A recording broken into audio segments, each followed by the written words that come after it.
बहुत समय पहले की बात है। राज्य अमरवती में राजा वीरेंद्र का शासन था। वे एक बुद्धिमान, न्यायप्रिय और साहसी शासक थे। राज्य में शांति, समृद्धि और खुशहाली थी। प्रजा उन्हें बहुत प्यार करती थी। राजा वीरेंद्र के दो सबसे खास साथी थे। एक वीर सेनापति अर्जुन, जो निडर और वफादार थे, और एक मंत्री रघुनंदन, जो बहुत ज्ञानी थे लेकिन उनके मन में छिपे इरादे कुछ और ही थे। एक दिन अचानक शाही दरबार से जुड़ी कुछ गोपनीय बातें दुश्मन राज्यों तक पहुंच गईं। राजा को समझ आ गया कि राजमहल के भीतर ही कोई विश्वासघात कर रहा है। शक की सुई कई लोगों पर गई, लेकिन राजा ने धैर्य रखा। मंत्री रघुनंदन ने चालाकी से ऐसी बातें फैलाईं जिससे राजा को अपने कुछ पुराने साथियों पर संदेह होने लगा। वे राजा को ऐसे फैसले लेने को उकसाने लगे जो धीरे धीरे राज्य को अस्थिर करने लगे।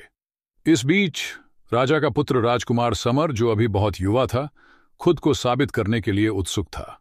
वह हर काम में आगे आना चाहता था, पर अनुभव की कमी से कई बार गलतियां कर बैठता था।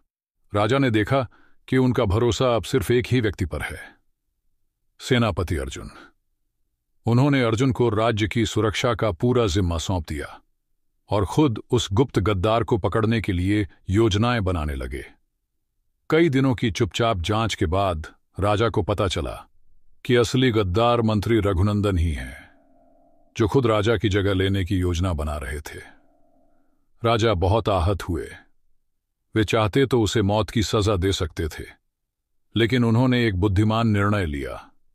उन्होंने रघुनंदन को राज्य से निर्वासित कर दिया। अब राजा ने राज्य के भविष्य के बारे में सोचा।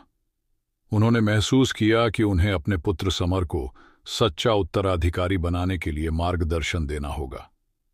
उन्होंने अपना सिंहासन छोड़कर राजकुमार समर को राजा घोषित किया और खुद एक साधारण जीवन जीने का निश्चय किया। अपने राज्य और उसके भविष्य के लिए अपना निजी सुख त्याग दिया। राजा वीरेंद्र का यह बलिदान अमर हो गया। समर एक महान राजा बना और अमरवती फिर से एक सुनहरे युग में प्रवेश कर गई।